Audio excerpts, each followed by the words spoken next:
Jaalalli na dhibbeenani oo jallisee wakki kee yooma uumamaa ulfinni siif har'asee. Jaalalli na dhibbeenani oo jallisee. Wakki kee yooma uumamaa ulfinni siif har'asee. Ulfinni siif har'asee. Ulfinni siif har'asee. Ulfinni siif har'asee. Ulfinni siif har'asee. Kabaji sifi har'asee. Kabaji sifi har'asee. Kabaji sifi har'asee. Kabaji sifi har'asee. Dhaggeeffattoota qophii raadiyoo sagantaa sagalee misraachoo yooyyaa bakka jirtanutti araarri nageenyi fi arjummaan gooftaa keenya Yesuus Kiristoos almasih isa isiniif haa baay'atuuti.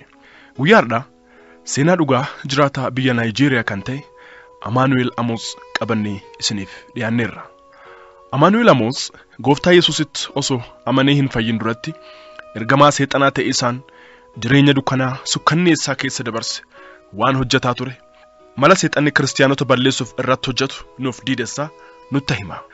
Duubarra garuu akkamitti akka gara gooftaa Yesuus beekisaatti isatti amaniisaatti akka dhufe achiin duuba haala si'oolii fi achi jiru hunda argee achiin duuba immoo gara mootummaa waaqaatti mootummaa samayii kan warra gooftaa Yesuusitti amananii isa hordofaa akka sagalee dubbii qonqoo isaa jiraataniif qophaa'es argee kana hundumaa booda du'aa ka'ee dhugaa arge kana dhugaa ba'e isiniif qabannee dhiyaanneerra. Barumsa guddaa jireenyaaf tajaajila keessaniif ta'u irraa argattan jennee abdii guutuu qabna. Seenaa kana kutaa adda addaatiin isiniif dhiyeessaa jiraachuun keenya ni yaadatama. Kutaa isa dhumaa akkasitti isiniif dhiyaata. Obsaan haga dhumaatti nu dhaggeeffadhaan affeerraa keenya jaalalaati. Dursinee Waaqa kadhanna. Waaqa bara baraa jireenya nuuf kennitee, carraa kana nuuf kennitee, ergaati karaa tajaajilaa keetii kanaan nuuf dabarsite akka dhageenyuuf carraa kana waan nuuf kenniteef galanni ulfinneef kabajisiif ta'uuti. Amma kunoo nus ergaa kana yoo dabarsinu nu gargaari. Lubbuun yookaan namni ergaa kana dhage'u kamiyyuu seenaa dhugaa kanarraa barumsa guddaa fudhatee jireenyaaf tajaajila isaatti jijjiiramni fi guddinni eebbi addaa haa ta'uufi. Namni haarinni kan gooftaa Yesuus hin beeknes ergaa kana dhaga'ee gara fayyinnaatti akka dhufuuf Waaqa hafuura keetti qulqullichaan isa gargaare. Karoorri fi hojiin seexanaa kamiyyuu kan diigame haa ta'uuti. Kana hundumaa waan gootuuf galatoomii. Maqaa gooftaa Yesuus Kiristoositiin akkas jennee walii galleessi kadhannaa. Ameen. Maqaa kiristiyaanummaatiin gara mana sagadaatti deddeebi'uunii fi dhugumaan hordofataa Kiristoosii ta'isaan isa fakkaatanii jiraatis waan adda addaati. Amma kunuu ansi kadhadha kan jireenya deellaqaa, kan jireenya wal makaa, kan jireenya bu'aa'aa jiraataa jirtu sababa adda addaatiin karaa waaqarraa kan gortee jirtu, mana waaqarraa kan fagaattee jirtu, kan fedhiin halchaan foonii jaalalli waan biyya lafaa si injifatee duubatti deebite sababa namootaatiin abboo bakka ebeluun sun jiru ebeluun sun jirtu an hin deemu bakka isa waliin waaqessu waldaa kiristaanaa deemuun narraa hafu wayya jettee kan duubatti deebite adaraa magannee guyyaan kun guyyaa siif araaraa haa ta'uuti. Carraati amma dhaggatte kana namoonni baay'een argatu dhabanii si'ool keessatti rakkina cimaa keessa jiran. Ati garuu baga gammadde. Maaf jennaan kunuu carraa araaraan deebi'uu dhaggatteerta waan ta'eef. Hin sodaatin cubbuu hojjette kamiyyuu qabadhuu gara gooftaa jaalalaan si waama kanaa ko'i. Inni cubbuu kee kamiyyuu dhiiga fi qulqullichaan dhiqeessi qulqulleessa. Cubbuun dhiigni isaa hin qulqulleessine ijjumaa yookaan gonkumaa hin jiru. Namootni an jalqabumarraanu gooftaa Yesuusin waliin beeku. Isatti amaneen jiru. Amantii biraa qaba tureeyyuu. Amantii biraa keessa jira yookaan amantiyyuu hin qabu. Ankiyyuma jiraataa jira. Ankiyyuma jiraataa ture. amma garuu ergaa kana dhaga'ee keessi kiyya guddaana tuqameera. Haga ammaatuu isatti amanuu dhabuun kiyya na gaabbisiisa. Amma garuu kunoo carraa naaf kenname kanatti fayyadamee isatti amanuu Yesuus Kiristoos Almasih Isaa gooftaa fi fayyisaa kiyya tolfachuu barbaada. Maqaan kiyya galmee jireenya bara baraa irratti akkanaaf barreeffamu barbaada. Bara baraan isaaf qulqulloota waliin mootummaa Waaqaa kan jireenya bara baraa kan warra isatti amananiif qophaa'etti galee jiraachuu barbaada. Kan jettu baga gammadde. Maaf jennaan kunoo carraa isatti amanuu dhaggatteerta waan ta'eef. Hin sodaatin. Cubbuu hojjette kamiyyuu qabadhu gara gooftaa jaalalaan si waamu kanaa koy. Inni cubbuu kee kamiyyuu dhiiga ifii qulqullichaan dhiqee si qulqulleessa. Cubbuun dhiigni isaa hin qulqulleessine ijjumaa gonkumaa hin jiru. Dhuma irratti nama karaa Waaqarraa dubatti deebitee jirtuuf yeroon kun siif yeroo araaraan deebi'uuti. Gulana boruuf iftaan hin jedhin. Takkeentu beeka. Carraa oduu fayyinnaa kana dhaga'ees siif kadhumaa ta'uu danda'a. Gulana yookaan boru lubbuun jiraachuu keetiyyuu hin beektu. Kanumaafuu hin sobamin. Hin sobamin, hin gowwoomin. Halchaa fedha foon keetii, halchaa biyya lafaa si sossobduuf seexana injifadhu. Carraa siif kenname kanatti immoo fayyadami. Araaraan immoo deebi'i. Dhugaa sitti himaa yaa nama naaf caqaasi. Sobaaf dhugaa ilaalee adda baasi. Booriin gaabbitaa jireenya irratti hin qoosin. Si waamaa jira kootu garaa Yesuusi. Booriin gaabbitaa jireenya irratti hin qoosin. Si waamaa jira kootu garaa Yesuusi. Biyyi lafaan tuntun sobde dansaa fakkaatti. Arda nagaa fakkaate boori diina sitaati. Qaroomni duu malee gowwaan ta'ini. Yaada garii siif qaba kee taphaanii. Biyyi lafaan tuntun sobde dansaa fakkaatti. Arda nagaa fakkaate boori diina sitaati. Qaroomni duu malee gowwaan ta'ini. Yaada dansaa siif qaba kee taphaanii. Karaaf dhugaanii jiruuf jireenya. Karaan gara jireenya deemanuuni. Yesuus qofatti dhugeeffatuuni. Karaan gara jannataa deemanuuni. Yesuus qofatti dhugeeffatuuni.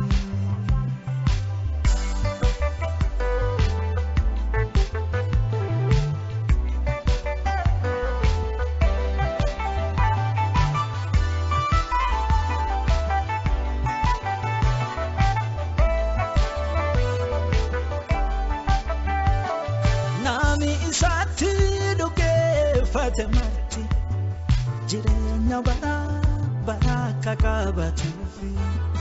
Malee akka namni tokko hin banneef tarsee kennee waaqilma fi du'aafi.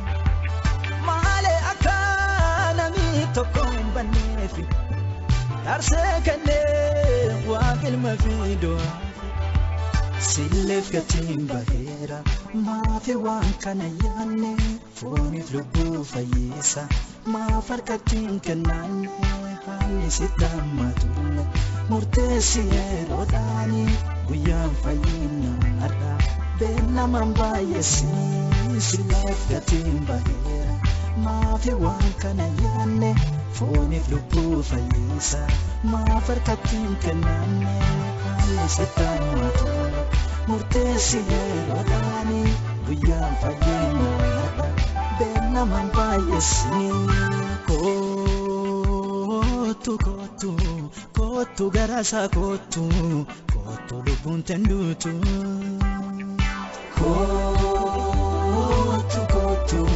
Kootu garaasa kootu lubbuun tenduutu.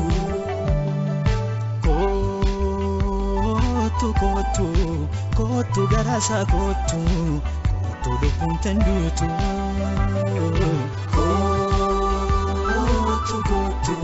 Kootu garaasa kootu lubbuun tenduutu.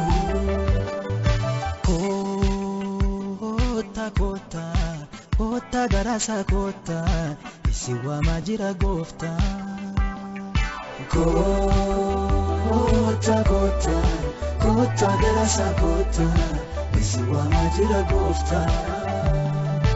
Kotta kotta kotta garasa kotta isi wama jira gofta. Ammumaa murteeffadhu bakkuma jirtutti yaadaaf qalbii keetti gara isaa deebisi. Ana maari jedhiitii cubbuu keetti hundumaa araara gali itti himadhunaaf araarami jedhiin gara gooftaa keetii kan jaalalaan bakka jireenya bara baraa siif qopheessee si waamaa jirutti deebi. Waaqi si eebbisu jedhi ammumaa itti fufi. Seexana diina keetti qaanessi. Jaala keetti gooftaa Yesuus kan siif du'ee du'a injifatee ka'e immoo gammachiisi. Inni gooftaan jaalalaan balbala onnee keetii rukutisa jira. Balbala onnee keetii dhodhoyisa jira. Duraa bani akkas jedhiin amma. Gooftaa kiyyaa ansirraa dubatti deebi'ee cubbuun kufeera. Cubbuu baay'ees hojjedheera. Cubbuu kiyya kanaaf jettee akka ati ana hin jibbine immoo kunoo amma yaamicha ati naaf gootirraa dhaga'eera. Jaalala adda ati anaaf qabdu argeera. Amma balbala onnee kiyyaa kunoo siif baneera. Koottu seenii. Cubbuu kiyya hundumaa keessaa dhiiga keetti qulqullichaan ana qulqulleessi. Abaarsa kamiyyuu anarraa cabsi. Jireenya qulqullummaa kan si fakkaatu akka yeroo hundumaa jiraachuu danda'u hafuura keetti qulqullichaan ana guuti. Kana hundumaaf immoo guddisee si galateeffadha. Waadaa kiyyas immoo siif haaressa. Ammaan booda bara kiyyatti siif jiraadha. Si'in jiraadha. Hafuura keetti qulqullichaan na jabeessi. Mootummaa keetti bara baraatiin immoo ana ga'i. Ameen. Baga gammadde, baga nulle immoo gammachiiste. Akkasumas namni Yesuusii kana hin beekne isa almasi gooftaa fayyisaaf lubbuu keetii kan isa hin tolfatin, kan isatti hin dhugeeffatin jirtu immoo ergaa fayyinnaa oduu jireenyaa kunoo amma dhageetteerta. Gaafa murtee lakki awwamaa quban qabu hin dhageenya jedhuu hin dandeettu. Gara gooftaa amma jaalalaan si waamu kanaa koyi. Ati gooftaa fayyisaa naaf ta'e jedhin. Carraa amma siif kenname kana hin balleessin. Si'oolii afaan banee si eegatu jalaa miliqe. Namni maannaan jedha. Warri kiyya, maatiin kiyya, firri kiyya, aanteen kiyya, ijoolleen kiyya maannaan jedhan hin jedhin. Ofii keetii fayyitii isaaniifis dhugaa wangeelaa itti himiitii sababa fayyinnaa isaaniifis ta'i. Abbaa kiyya, haadha kiyya, obboleessi kiyya, obboleettii kiyya. Carraa araaraa namootni baay'een dhabanee si'oolitti gatamanii gaabbii boo'isaaf ilkaan qariisa baay'ee keessa jiran keessaa ati garuu baga carraa kana argatte. Baga abbaa carraa jireenya bara baraa teete. Garuu ammas kunoo murteeffachuun kan keeti. Gooftaan Yesuus almasih isaan inni kunoo gooftaa jaalalaati waan ta'eef eenyuyyuu hin dirqamsiisu. Eenyuyyuu dirqamaan natti dhugeeffadhuun jedhu. Garuu immoo kunoo amma balbala onnee keetirra dhaabatee jaalalaan onnee keetii naaf kenni. Natti amani gara kiyya koottu jireenya bara baraa ansiif qopheesse badhaadhi. Koottu gara kiyya waliin bara baraan jiraanna siin jechaa jira. Deebiin keetii hoo maani? Yoo gara gooftaa jaalalaan si waamu kanaa dhufisaaf murteeffatte kadhannaa kana ana waliin duuba kiyya akkas jedha akka kadhattu jaalala gooftaatiin si affeera. Hin sodaatin abbaa kiyya, hin sodaatin haadha kiyya, hin sodaatin obboleessi kiyya, hin sodaatin obboleetti kiyya. Du'a jalaa gara jireenyaatti, dukkana keessaa gara ifa bara baraatti dhufaarta waan ta'eef. Waan addaatu si eegata jira. Sodaa malee ana faana, ana duukaa amantii guutuun amma akkas jedhi. Waaqayyo akka ati na jaalattee ilma keetu Yesuus Kiristoos naaf jettee ergite hin amanaa. Kanaafis immoo guddaa si galateeffadha. Gooftaa Yesuus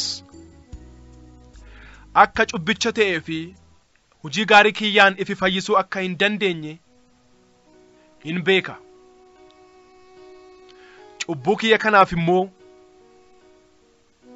ibiddi gahaannamii kan bara baraa akka anaaf malu hin beeka.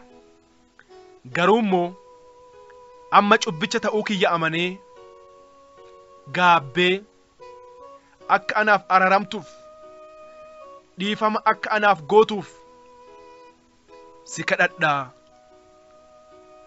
Akka ati anaaf fannifamte, akka dhiiga naaf jigsite, akka anaaf duute, duutees du'a mo'attee akka kaate hin amanaa. Amma kunoo amantii guutuun Gooftaa fayyisaa fi abdii kiyya bara baraa akka teete beekee sitta amanaa, sitta dhugeeffadhaa. Akkuma sagalee abdii anaaf kennitee jirtutti ana fayyisi.